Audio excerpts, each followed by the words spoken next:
suis avec Hervé Gallman, expert en sambo. Hervé vient d'animer un stage chez nous au Cercle Silat Défense. C'était un beau partage. Absolument. Alors Hervé, tu es un des grands experts, en tout cas européens, si ce n'est mondial en sambo. 1m86. Est-ce que tu pourrais nous dire un peu les origines du sambo? D'où est-ce que ça vient? Alors, le sambo a été officialisé en 1920 sur la place Rouge à Moscou. Le sambo a été créé pour des besoins militaires dans l'ex-URSS. Les Russes ont mandaté 6 officiers de l'armée russe qui ont fait un peu le tour de la planète, principalement toutes les luttes de l'ex-URSS, des pays de l'Est, et ils en ont fait une discipline pour l'armée basée sur l'efficacité. Donc le sambo n'est pas un nouvel art martial, n'est pas quelque chose... Voilà, on n'a rien inventé technique au départ, mais une synthèse de tout pour l'armée. Puis, pour la police, ça a été secret d'État pendant très longtemps, jusqu'à la chute des rideaux de fer. Pour le KGB, donc voilà, les forces militaires, les forces spéciales et l'armée rouge. Et donc, un des grands experts connus qui était au KGB, c'était M. Poutine, donc qui lui est un grand expert malgré du sambo, même si on le voit plus souvent au judo. Absolument, alors voilà. Mais en réalité, c'est un sambiste. On le voit souvent en fait en expert en judo, mais en fait il vient du sambo, d'accord. Il vient du sambo, mais et donc, moi je ne fais pas de la politique, mais lui il fait de la politique, et voilà, donc certainement pour plein de raisons, il a promotionné aussi son image au judo, mais c'est un sambiste, il faisait du sambo au KGB. C'est de notoriété publique. Et alors, il a un bon niveau ou pas? Qu'est-ce que tu en penses? Alors, a priori, il a un très bon niveau. Il fait partie entre guillemets, des maîtres experts. Maintenant, j'ai failli une fois le rencontrer sur un tapis, puis ça s'est pas fait, mais quand on le voit même au judo et tout, techniquement, ouais, il n'y a rien à dire. Maintenant, personnellement, j'ai jamais été sur le tapis avec lui, donc je ne sais pas. Et puis, il n'a pas participé à des compétitions. Mais il a une très très grosse réputation dans le domaine des sports de combat, oui. Et du coup, sur les techniques de lutte, c'était des techniques issues des anciennes techniques slaves, historiques un peu de la région, ou bien vous êtes allé chercher, enfin, c'est allé chercher beaucoup plus large? Alors, principalement, celui qui est le plus connu, il s'appelait Karampiev. Ils sont allés chercher dans tous les villages, dans tous les clubs, dans toutes les compétitions, dans tous les styles, ils sont allés chercher ce qui se faisait. Oui. Et puis voilà, ils en ont fait une synthèse qui a créé le sambo. Et ce qui a été intéressant, surtout ce qui est intéressant dans le sambo, comme je disais, c'est pas tellement, il n'y a pas des nouvelles techniques, c'est qu'il y a cette logique du haut vers le bas. On démarre un combat debout, ça peut être en frappe, ça peut être en projection, ça peut être au sol. Et il faut s'adapter, il faut trouver, c'est la rue, hein, c'est militaire, c'est police, c'est la rue. Voilà. Après, il y a des disciplines sportives qui se sont développées.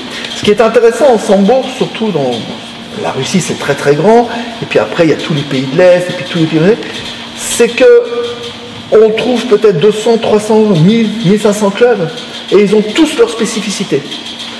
D'accord? Donc il y en a qui sont plus forts dans le combat au sol, il y en a qui sont plus forts. Et l'esprit du sambo est très ouvert. Ça veut dire qu'en compétition, pratiquement, on a le droit à tout. Et à l'époque où je combattais, je crois qu'on a encore le droit, mais je suis plus sûr. À l'époque où je combattais, on a le droit au coup de tête. Je crois que ça, c'est toujours bon, je disais, mais on avait le droit aussi au coup de pied dans les parties. Donc, c'était une vraie self-défense. Le coup de pied dans les parties était autorisé en compétition. Voilà. Donc, en fait, même si vous avez des coquilles, quand même, on sent que ça fait mal.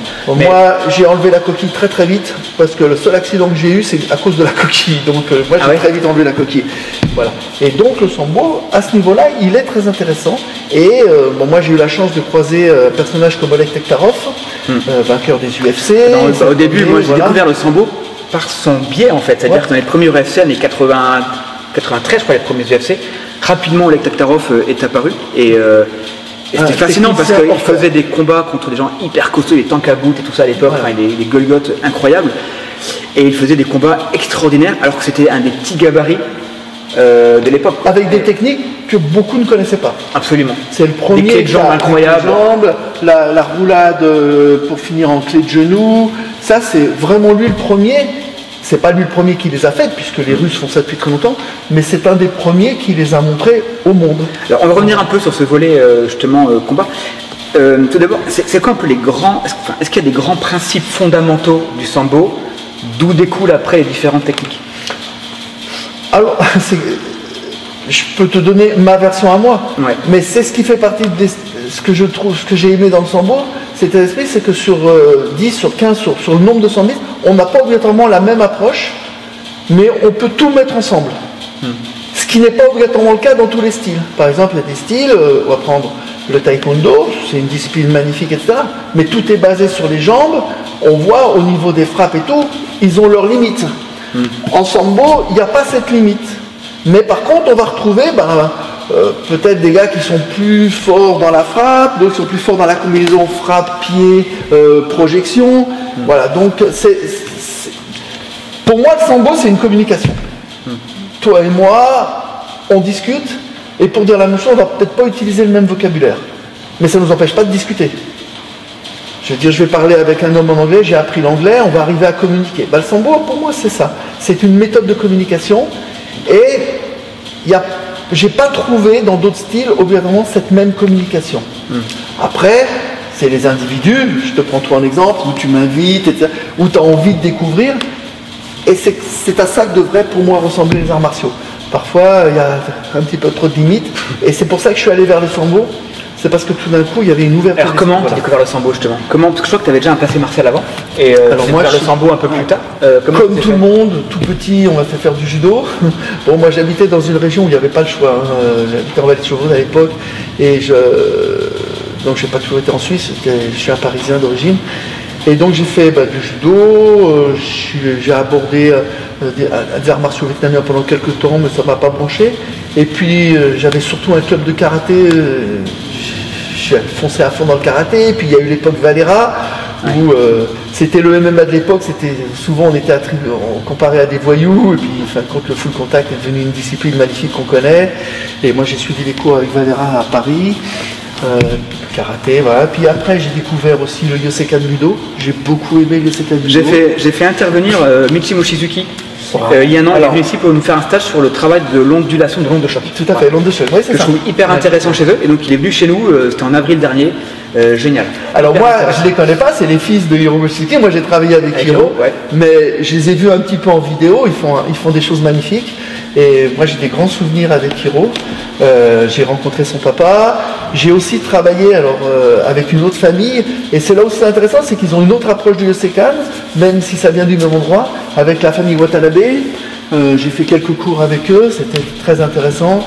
J'ai rencontré, les ancêtres, entre guillemets, le père Watanabe, j'ai rencontré le père Mochizuki, qui étaient des gens, voilà. Mais j'ai beaucoup aimé, j'ai travaillé à peu près une dizaine d'années derrière Hiro Mochizuki, et j'ai énormément appris, et je pense que ça m'a construit beaucoup aussi pour mon sambo. Voilà. Oui, parce qu'ils ont aussi du pied-point, projection, finition, et beaucoup de choses. Hiro a une culture, une connaissance martiale inégalable. Et puis alors, comment j'ai croisé le sambo? J'étais tout jeune, j'étais plus jeune. Dans les années 80-85, je crois, j'ai vu une annonce dans Karaté Bushido. Venez découvrir le sambo.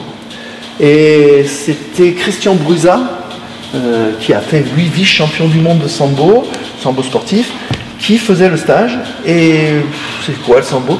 Et j'ai été attiré parce que j'ai vu que c'était un sport russe, et moi je suis d'origine slave, donc ça vibrait, retour un peu peut-être vers ma culture. J'ai dit je vais aller voir, et j'ai été totalement séduit par le travail au sol, qui était très différent de ce que j'avais vu dans le judo ou dans d'autres disciplines. Puis le sol à cette époque, on ne voyait pas beaucoup.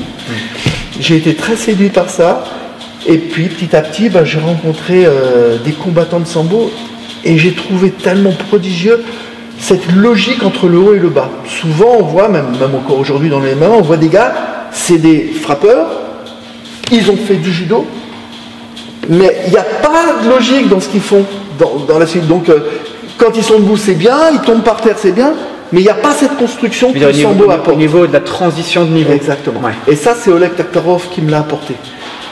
Donc Oleg Taktarov, l'un des grands champions du UFC des années 90, dont on parlait un petit peu. Voilà, champion du monde de sambo, etc. Et acteur actuellement. Justement, oui, je sais qu'il est acteur maintenant.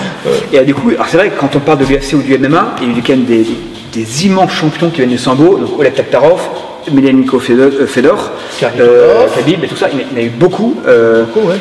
Selon toi, qu'est-ce qui fait la spécificité du sambo pour les pratiques de MMA qu'on a pu voir à l'UFC, au Pride ou autre? C'est ce qu'on disait, c'est le côté complet et logique. Tu prends par exemple, pour prendre même des noms qu'on ne connaît plus tellement, comme Kharitonov, Fedor, c'est qu'ils sont gênés nulle part. ils sont gênés nulle part. Quand on se rappelle du combat qu'il y avait eu entre Fedor et le grand champion de Brazilian Jiu-Jitsu, c'était Minotauro, on voit très bien que les deux sont d'immenses champions, mais à mon goût, attention, hein, Fedor amenait un petit quelque chose en plus. On voyait, par exemple, Minotauro, il tenait tête à Fedor au sol, même si au sol il a souffert énormément. Là où Fedor, il était debout à l'aise, au sol il était à l'aise, il est à l'aise partout. Il n'y a pas vraiment d'endroit technique où il est gêné. Donc en fait, pour toi, la grande différence entre le MMA et le sambo... La veste. Alors c'est la veste. Par contre, entre le sambo et le Brazilian Jiu-Jitsu, c'est plus le fait qu'effectivement cette aisance également sur les frappes qu'on retrouve pas forcément en brésilien. Est-ce que par contre, sur la technique de pure grappling, ça ne veut pas dire que je suis prosélite, voilà, je trouve que toutes les disciplines sont magnifiques, et après chacun doit trouver sa force, son plaisir dans la discipline qu'il veut. Moi, j'ai trouvé ma voie dans le sambo. Est-ce qu'il y a une différence sur la partie juste grappling du coup? Est-ce que l'approche est différente entre celle du Brazilian Jiu-Jitsu et celle du sambo, ou est-ce que c'est quand même très très proche? Oui, le Brazilian Jiu-Jitsu combat par terre. Nous, on combat aussi par terre. On sait aussi combattre par terre. Mais j'ai combattu souvent des Brazilian Jiu-Jitsu, j'ai eu des échanges magnifiques, mais c'est vrai que dans les compétitions, quand j'étais en période de compétition, j'ai trouvé une force supplémentaire au fait que ma combinaison démarrait de là-haut et non pas d'en bas. Donc, à égalité au sol, il y avait rivalité, mais dans la construction depuis debout au sol, j'avais un petit avantage que j'utilisais. C'est pas pour rien que maintenant ils reviennent beaucoup, les Brésiliens, ils reviennent beaucoup au judo ou à la lutte, parce que, en fin de compte, le combat complet, c'est indispensable. Et je reviens en fait que le sambo, ce que j'ai aimé, c'est justement son côté complet, son côté logique. Et alors, en sambo, initialement c'était fait pour l'armée. On voit qu'il y a aussi une version sportive virile, parce que c'est du combat au contact, en tout cas en combat sambo. Je trouve cette complémentarité justement entre l'aspect militaire, voire self-défense civile, et l'aspect sportif est très intéressante, parce qu'il y a peu de disciplines qui jouent sur ces différents registres. Aujourd'hui, on parle beaucoup de mythojitsu pour la selle, tous ces sujets-là, etc. Moi, je pense que... Il y en a beaucoup, hein. Oui, il y en a beaucoup, c'est vrai. Mais on est souvent aussi un peu dans les caricatures, je trouve. Avec d'un côté, quand on parle de gens qui font du MMA, c'est forcément des Golgoth champions du monde et qui sont des experts et qui peuvent défoncer tout le monde dans la self-défense. Et quand on parle de self-défense, on parle souvent de la ménagère de 50 ans. Et du coup, le débat, je trouve qu'il est un petit peu faussé. Et bon, ça c'est un autre, autre sujet. On n'interroge peut-être pas toujours les bonnes personnes et peut-être pas assez les bonnes personnes. Ouais, il y a peut-être aussi un petit peu de ça. Après, moi je trouve intéressant, je trouve que pour toi, tu es légitime à aborder le sujet, parce qu'en sambo, il y a les deux volets. Il y a le volet civil ou militaire, et il y a le volet vraiment purement sportif. Et du coup, la connexion, encore une fois, la transition entre les deux, toi tu la connais, et du coup j'aimerais avoir ton avis sur cette thématique autour de la self-défense par rapport au combat de MMA. J'aimerais avoir, j'aimerais avoir une question large ouverte pour que tu me dises un petit peu ton approche sur le sujet. Alors, c'est compliqué en peu de temps, c'est très difficile de développer le sujet. Bien sûr, dans ton discours, je vois bien que tu fais allusion à des disputes qu'il y a eu entre certains grands experts d'arts martiaux. Je trouve que c'est dommage, un peu stérile. Et voilà, bon, je comprends, par exemple, on va prendre Diabaté, je comprends tout à fait ce qu'il raconte, et il a raison. Je veux dire, 80 à 90% des gens qui parlent de sécurité professionnelle, qui parlent de self-défense, ils savent même pas ce que c'est qu'une baston. Donc, de ce côté-là, je le trouve légitime dans son discours. On prend le pire du MMA, c'est un gars qui va au contact, qui a l'habitude de prendre des coups, d'en donner. Il sait ce que c'est que la bagarre. Après, est-ce qu'il est légitime pour faire de la self-défense? J'en sais rien. Mais en tout cas, il peut en parler parce qu'il sait ce que c'est qu'un combat. 80% des profs de self-défense, ils ne sont même pas battus à l'école, ils n'ont même pas fait un combat. Donc, ils peuvent rien dire. Et ça, c'est vrai que c'est un problème. C'est pour ça, alors par contre, moi je suis un petit peu plus modéré sur le discours. Ce que je dis, moi, c'est que pour aborder la self-défense, il faut faire du combat. Même en salle, si je fais du combat, je sais ce que c'est qu'un coup. Tu appréhendes le timing, le coup d'œil aussi, la gestion de la peur, différents domaines qui sont... Alors après, comme on ne peut pas développer ça en quelques secondes, mais c'est sûr que de toute façon, après, il y a des gens, ils sauront jamais se défendre, ils seront terrifiés dans la rue, etc. Et puis d'autres qui ne payent pas de mine, et puis qui vont avoir des bons réflexes, qui vont savoir. Mais de toute manière, quel que soit le débat, si on ne fait pas du combat... Voilà, alors on ne peut pas dire aux gens allez vous battre dans la rue pour avoir de l'expérience, c'est vrai que c'est compliqué, mais faire un peu de combat, moi en combat sambo, chez vous on peut apporter des coups, la personne qui fait du contact, de la boxe, il a une expérience. On fait très régulièrement, on fait du sparring, on met les gants, en fait on fait la première partie du cours de penchak commence par un conditionnement. Donc c'est un conditionnement qui est physique, avec des pompes, des machins, etc. On rentre un peu dans le rouge. Et régulièrement, on fait du combat, on met les gants, et pour y toucher. Et moi, j'invite les élèves, en tout cas qui sont un petit peu jeunes, à combattre aussi en MMA, en boxe thaï et tout ça, et à s'inscrire à côté de ce genre de club pour connaître ce volet-là. Effectivement, c'est important. Après, je voudrais juste rajouter un truc. Donc, une fois qu'on a on peut développer, mais une fois qu'on a compris ça, que voilà, le combat, l'expérience, on peut l'acquérir que dans le combat. La technique, ça suffit pas.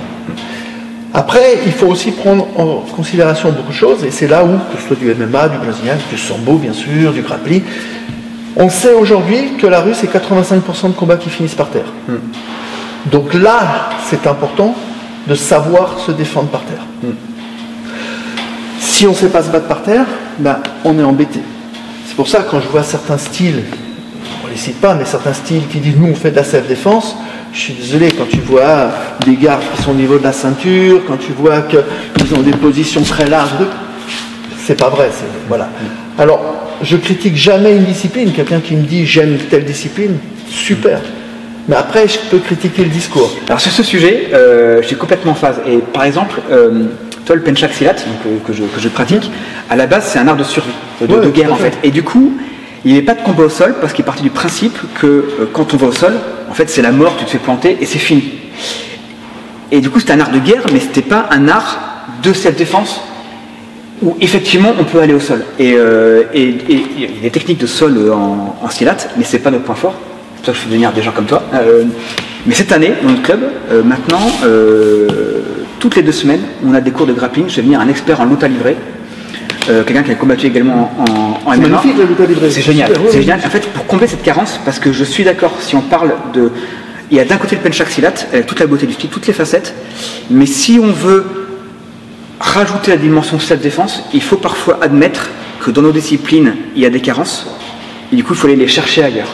Et pour moi, c'est pas forcément travestir le style, c'est juste avoir être honnête vis-à-vis de soi-même écoute, on roule et plus récupérer charrette, ses éléments. On roule plus en charrette, on roule en voiture. Ouais. Donc je veux dire, on a évolué, les temps ont évolué, tout évolue, et le combat doit évoluer aussi. On ne peut pas faire le même combat qu'il y a 200, 300, 400 ans. Ouais. Je veux dire, on a évolué, et puis il y a des codes qui ont disparu. Quand on voit ce qui se passe dans les banlieues, le code de l'honneur, il n'a plus sa place. Aujourd'hui, il faut sauver sa peau dans certains cas. Donc il faut s'adapter. Et c'est bien. Et du coup, alors, je crois que tu connais un peu le penchak silat. Un petit peu. Tu avais pratiqué, je crois, je suis passé chez Charles Jusso. Alors, quel est ton parcours en penchak silat? Quelle est ta connaissance? Qu'est-ce qui t'a séduit ou pas? Parce que tu as arrêté en fait. Je peux pas dire que j'ai une connaissance, j'en ai fait trop peu. Ouais. J'ai une amitié avec Charles Jusso, je le connais depuis très longtemps. En réalité, beaucoup plus jeune, j'étais karatéka, j'étais à bon niveau, très bon niveau même en karaté. Et suite à une dispute avec mon prof, je me suis fâché et j'ai cherché autre chose. Et je suis arrivé chez à l'époque, c'était un... Rue de l'Ourcq. Oui, je crois que c'est ça, Rue de l'Ourcq, dans le 18e, un truc comme ça. Et je suis arrivé chez lui et j'ai vu des extraterrestres qui se tapaient dessus à coups de bois. Et moi, mes yeux, ils ont fait... Moi qui étais un bagarreur. C'était une époque. C'était une époque. Mais moi, j'étais un bagarreur de rue. J'étais pas un voyou, mais pas loin. Et je défendais la veuve et l'opprimé. Donc, dès qu'il y avait une bagarre possible, j'y étais. Et j'ai vu ces gars qui faisaient des exercices. Et j'ai été énormément séduit. Et la première fois que je suis allé, j'y ai rencontré il faut que je me rappelle son nom. Il y avait un gars qui faisait aussi de la boxe française, qui était champion d'Europe. Et... je me suis fait démonter la tête, mais grave. Mais ça m'a totalement ouvert l'esprit. Et ce que je suis devenu aujourd'hui, c'est un peu grâce à Charles et à ce que j'ai vécu. Alors, chez lui, j'ai fait, je crois, 2-3 cours, mais c'était très loin, j'étais jeune, je ne pouvais pas me déplacer comme je voulais, donc j'ai pas pu continuer chez lui. Mais après, voilà, j'ai fait ma route et je la trouve pas mal, quoi, je suis content. Et du coup, tu connais... Mais j'adore ça. Tu connais un peu le Pencak Silat? Je sais pas, quel est ton avis toi, en tant que samboïste? Alors, on dit samboïste? Sambiste. On dit les deux.